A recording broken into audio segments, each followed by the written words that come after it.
Dragii mei, bine v-am regăsit! Astăzi facem împreună o cremă de bază în cofetărie, crema de vanilie sau crema de patiserie, cum se mai numește. Este o rețetă ieftină, ușor de făcut și este baza multor deserturi absolut delicioase. Dacă sunteți pentru prima dată pe canalul meu, vă salut, eu sunt Iuliana.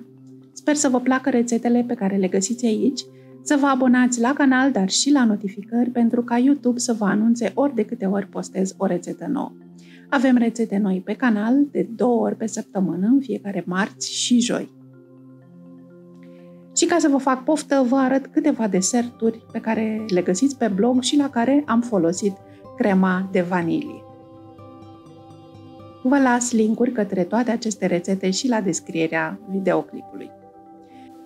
Avem pe ecran lista de ingrediente și o găsiți de asemenea și la descrierea videoclipului.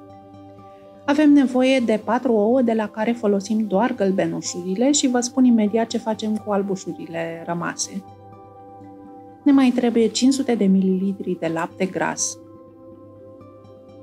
100 de grame de zahăr pudră și 15 grame de zahăr bourbon sau o linguriță de extract natural concentrat de vanilie sau semințele unei păstăi de vanilie, un praf de sare și 50 de grame de amidon alimentar. De fapt, cu ce aromatizăm crema de vanilie? Și eu vă sfătuiesc să folosiți o aromă naturală de vanilie, pentru că dacă vrem ceva sintetic, mergem la cofetărie. Deci, folosim păstaie naturală de vanilie, folosim extract natural de vanilie sau folosim zahăr bourbon, care este tot natural, este zahăr pudră amestecat cu păstaie de vanilie măcinată. Eu am ales pentru rețeta de astăzi zahărul bourbon, tocmai pentru că este o opțiune și ieftină și la îndemâna oricui, pentru că acum se găsește foarte ușor în aproape orice magazin. Ce facem cu albușurile? Le putem păstra 2-3 zile la frigider sau maxim 6 luni în congelator. În ambele variante avem nevoie să le punem într-un borcan cu capac pe care nu uităm să îl etichetăm.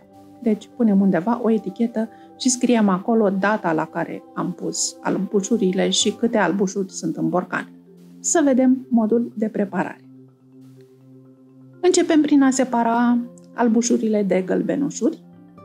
Eu mi le-am pus în acest borcan și încă le am la congelator. Sper ca de Crăciun să fac ceva bun cu ele, abia atunci o să le scot.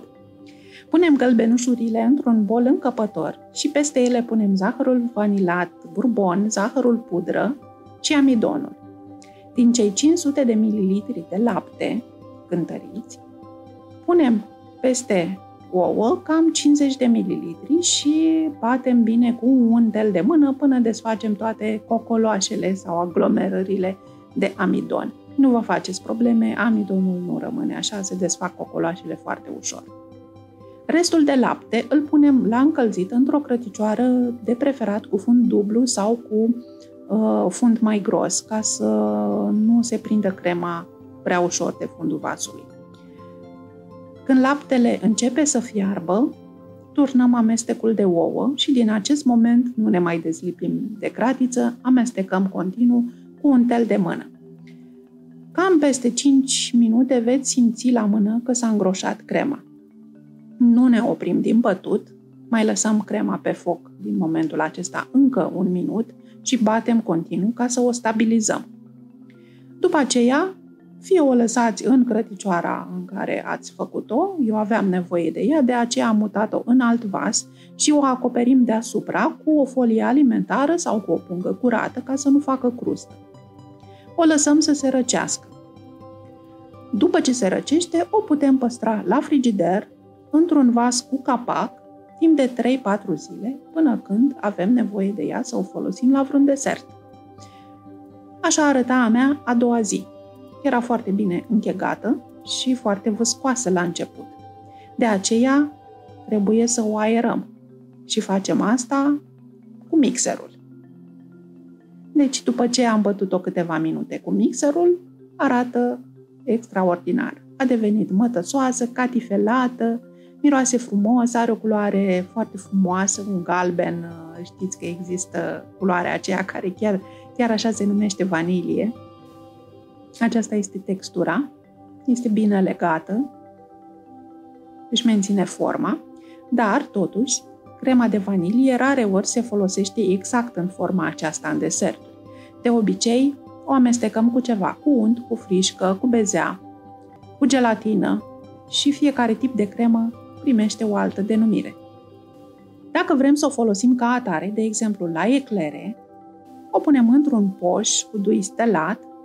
Ați mai văzut la mine că eu o transfer într-un poș pe care îl prind cu cleme și eventual îl țin la frigider până când vine rândul să decorez ceva sau să umplu eclerele. Așa arată crema la final. Vedeți cât de bine își menține forma. Miroase frumos, este minunată și vom face multe deserturi cu ea de acum încolo. Stați pe aproape! Abonați-vă dacă încă nu ați făcut-o și activați și clopoțelul pentru notificări. Până la rețeta viitoare, eu vă spun la revedere!